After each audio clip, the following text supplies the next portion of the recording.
Welcome to The Explainer. Today, we're going to unlock 3 simple, powerful secrets to mastering your money.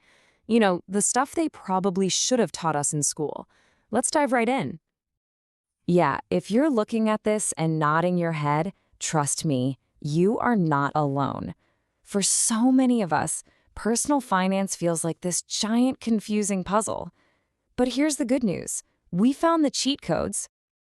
So stick with me for the next few minutes, because we're about to unpack 3 ideas that are total game changers. Seriously, each one is a key that can completely transform how you think about money and put you on the path to real financial freedom. Okay, secret number 1 is all about having a plan. I mean, think about it. You wouldn't start a cross-country road trip without a map, right? So why would we do that with our money? That's where a budget comes in. And whoa, hold on. Forget those crazy, complicated spreadsheets. A budget, at its heart, is super simple. It's just you telling your money where to go, instead of scratching your head at the end of the month wondering where it all went. Let me show you a really easy way to do this. This right here is one of the best tools out there. It's called the 50-30-20 rule, and it's brilliant because it's so simple.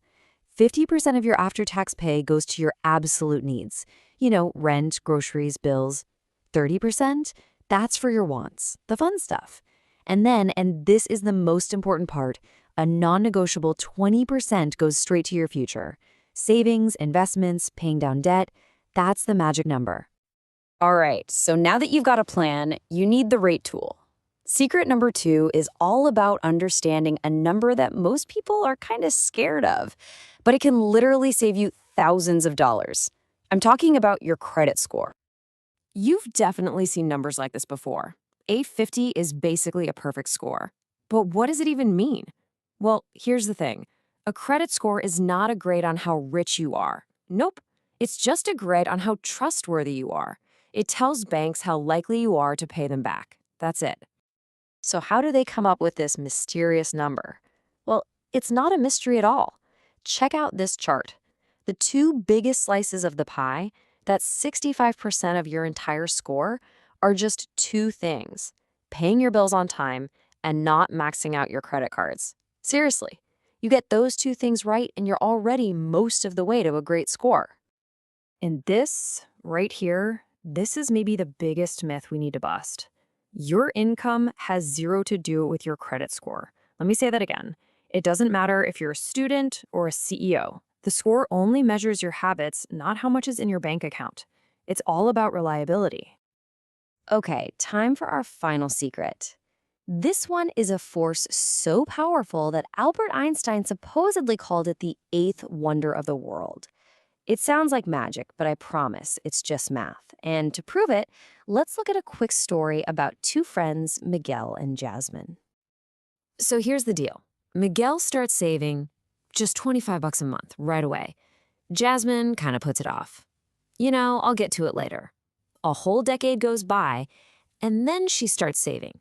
But to catch up, she puts away $50 a month, double what Miguel's doing. So who do you think has more money after 40 years? And the winner is Miguel. And it's not even close. He ends up with over $20,000 more than Jasmine. Now, wait a second. She actually put in more of her own money over the years. So how on earth is that possible? The secret is compound interest. The best way to think about it is like a tiny snowball rolling down a very long hill. Miguel's money started earning its own money right away, and then that money started earning money. Over 40 years, that snowball effect turned his tiny contributions into a huge pile of cash. It proves that when you start is way more important than how much you start with. So let's just put it all together. See, these aren't 3 random ideas. It's a system. Use the simple 50-30-20 plan to free up some cash.